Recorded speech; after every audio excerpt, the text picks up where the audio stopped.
Opening on October 12th and going until March 31st, 2025, there is an exhibit that is happening at the WAG-Qaumajuq that explores the idea of motherhood. Called MOTHERGROUND, this exhibit features the work of Winnipeg photographer, sculptor, and videographer, and multi-disciplinary artist Dominique Rey. Dominique Rey is an associate professor in the School of Art at the University of Manitoba. She has a BFA from the University of Manitoba and an MFA in media from Donau University Krems in Berlin, and a MFA in photography from Milton Avery Graduate School of the Arts at Bard College in Annandale-on-the-Hudson in New York. Her work often explores people on the margins of dominant culture to performance-based works that mine the terrain of the unconscious. She's also interested in the outsider in society, as well as a deep sense of us being strangers to ourselves. By using small and large-scale photographers, photo collage, human-scale sculpture, and video installation, the exhibit is a fully immersive experience that explores our universal connection with motherhood. And joining me here in the Classic 107 studio to talk about the exhibit MOTHERGROUND, I am joined by artist Dominique Rey and the curator for the show, Dr. Riva Symko, who is also the head of the collection and exhibits for the WAG-Qaumajuq. Hello to you both. So nice to have you here. Hi, thanks for having us. So I first want to start out by asking how the exhibit came about. Dominique, did you approach the art gallery? Like, how did this exhibit come about?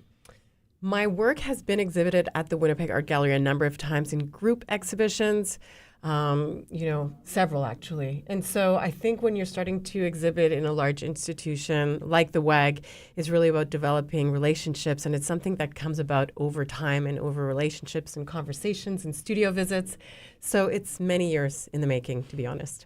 Mm-hmm. Because you've been working on this project for a while, this exhibit, right? Yeah, the project goes back 8 years, and we were planning on showing it sooner, but then a new baby came along and a pandemic came along, and you know what? It had to come at the right time, which is now. And Riva, what was your response when you heard about the exhibit? Yeah, well, I remember actually my first studio visit with you. So Dominique had, like she said, already exhibited at the WAG. She already had a relationship with some of our curators. And one of the curators at the time, Jamie Isaac, took me to visit Dominique's studio because you were starting to develop this like very particular kind of body of work at the time. And we were interested, the WAG was interested in exhibiting it. So I wanted to see what this was all about. And so I still totally remember that first studio visit. This was about 4 years ago because it was right when I started working at the WAG. And seeing the work and in the last kind of week of as we've been installing this show, I've been thinking about those early kind of memories and those early images I have of the artwork, and how they've translated what they've become now is really fascinating, and it's always been this like very clear vision on Dominique's part. So yeah, I don't even remember what your question was. It's this idea that the exhibit existed and it came to you and you sort of just took it and went with it from the art gallery's perspective, right?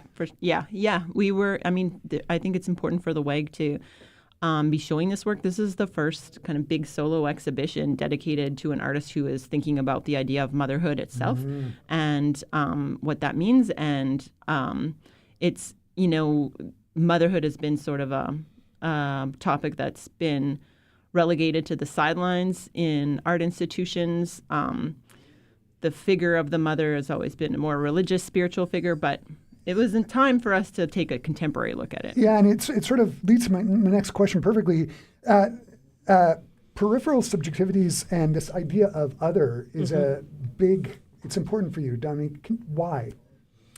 Well, I think because we're always, in a very personal way, grappling with our own identity and sense of self. And I think that ultimately that is a true mystery. And that's what life is, being, meeting oneself and uncovering oneself. And so working with others is one way of, in an external way, uncovering that. And so some of my practice has been doing that, working with, for instance, striptease dancers in Japan and South Carolina, doing a long-term project on a disappearing order of nuns that started in Winnipeg and led me to Brazil, Argentina, and France.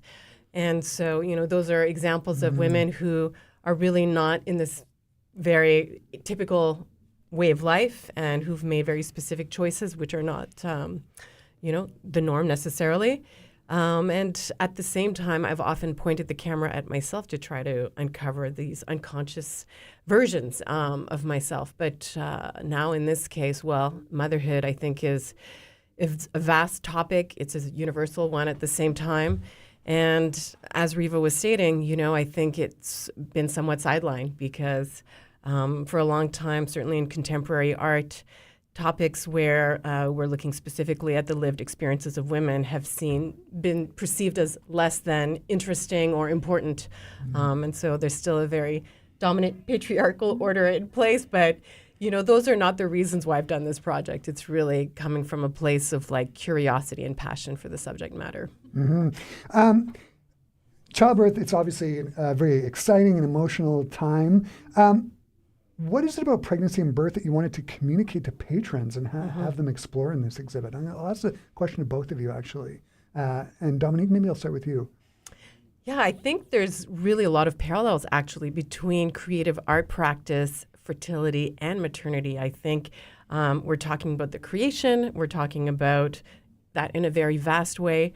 And so I love that, bringing all of those notions together and see how they're in symbiose in some way or another. But also, I'm the one who's lost the train of thought. So go ahead, jump in.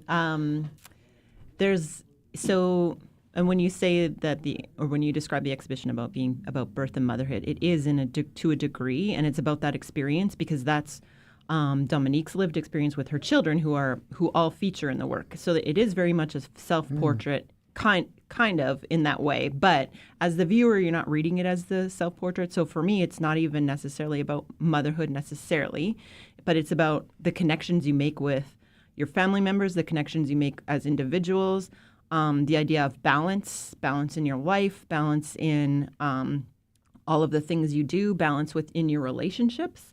Like for you in the photos, it's balance between you and your children to a degree. But it's also balance between your siblings and balance with your mother, right? I don't have children, and I thought at first that would be a detriment to this project, me speaking to it. But actually, it turns out that I have a lot of other entry points into the work than just necessarily having to be a mother to experience the show. We all come from mothers, as Dominique always says, so we always have a relationship with our mothers, and even if we don't, that's something that we process and have an experience with, right? And all of those things are in the work too. When I was reading about the exhibit, one of the things that I was sort of rolling around in my brain is this idea of chemistry. I mean, there's growing the baby and all the hormones and everything that ensues. But once the baby's left the body, there's still that chemistry. I'm still part of my mom, and vice versa. Is that addressed in the exhibit? Yeah, I think you really put your finger on it, because this notion of push-pull between these bodies, this thing that is actually invisible but that is felt deeply within us, is very much at the core of it. And obviously when the baby is inside the mother and first born, there's a literal close connection, that physical connection is felt, but that distance grows, in a visible way over time. But as you said, those ties that bind us, even when someone is passed away, the memory, etc., those are very strong links that define our sense of self and our place in the universe. It's about connection in a lot of ways, and you call it chemistry. It's also about connection and just physical, but also just other aspect like spiritual, broader connections with people, right? And but also broader connections with yourself. Like as you go through your life, you'll feel more connected and less connected to yourself and who you are, depending on where you are in your life, right? Yeah. One of the things that the exhibit has is there's both photographs and there's photograph collages. How do the two differentiate themselves? Like, how are they different, and what ideas are they trying to get across? Well, I think that, that push-pull of those bodies and this idea of collaging bodies was always right at the core of the formal and aesthetic approach to the project. So sometimes just in camera itself and how I've played with lighting and props and mise en scène, you get that sense of like the merging of these bodies and the environment, and they connect and they disconnect. And so there's always that tension. Other times, I look at the photographs, and at this point I have thousands of them. I sometimes feel compelled to merge many photographs. So that might happen materially, cutting up photographs, rephotographing them. Sometimes it's collaging in Photoshop. And there's a lot of translation that happens between mediums. And as this collage ensues, that also then inspires the creation of large-scale sculptures, which start as small maquettes. But again, it's about cutting out these forms, and the sculptures really play between that space between 2D and 3D. So I consider them to be photographic objects, where from one angle they have mass, they have volume, they take up space, and then as you move around them, they oscillate and disappear, and they look like shards of this kind of illusory mass body disappears before your eyes. Oh, wow. There's an element of performance in your photographs too, because absolutely. the photographs are very much the photographs themselves are very much staged, and they're a performance between you and your children, right? Playing, having fun, doing your thing, creating these images, and so it's like multiple levels of, it's not just photography collage, it's like performance photography, collage, sculpture, film even, right? Yeah. Right. And I was going to say, there's a big video element to the exhibit. Can you talk about that? Yeah, that's very much as Riva, describes the apex of the whole experience. So it's the ultimate, destination of the whole exhibition. And that film really brings all of the artwork to life, because all of these bodies that have been stilled through photography and sculptures now are moving. And there's an original soundtrack created by a composer that, all of our senses are awakened. And the surround sound environment, an Atmos system where sound moves through space. And, it's just really, just as I'm describing it, I can feel like goosebumps, because it's going to be very sensorial. And so as you then leave that space and you look at all the artwork that you first experienced, now you look at it through a different lens, and it will impact how you feel through the whole experience. Right. Oh, sounds fantastic. Riva, can you talk about some of the more striking sculptures that Dominique has created, like ones that just when you saw them went, wow? Can you talk, maybe just sort of describe some of those? Well, I saw the development of the sculptures in particular as small maquettes at first, right? So this was when you were still developing them into kind of what they are now. But there's a few in the exhibition, and they all kind of have a relationship to each other, but also to, in particular, one photographic collage work called Domestic Frieze. And the black sculptures that are kind of in front of this domestic frieze take their shapes. They look like almost big black puzzle shapes taken from the photos, stacked on top of each other and balanced and very precariously, or they look precarious, but they're not.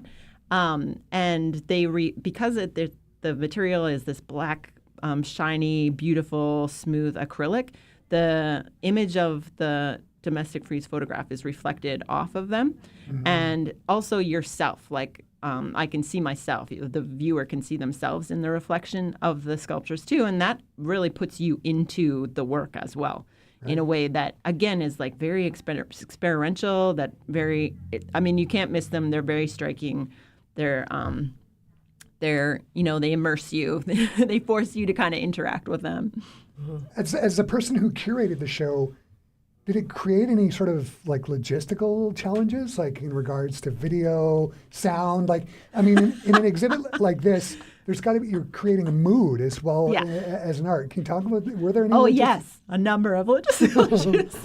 No, not issues, but a lot of logistical. That's part of being an artist, part of being a curator is how to figure out how to make this vision happen, right? And Dominique had a very specific vision, not that it hasn't changed over time too, as we've found new things, or as you created new work to go in it too, but or had new ideas. But for sure, like I would say that one of Dominique's strengths and one of the best things about working with her is that she really does push the boundaries of the materials that she's working with, but also the material of the exhibition itself in a way. So we're doing crazy things like this big video installation that has an Atmos sound system that we've never done before at the WAG. Or I haven't done it before at the WAG anyways, and it required, buying new technical equipment and figuring out how that would work and working with the composer who did the score for the film. And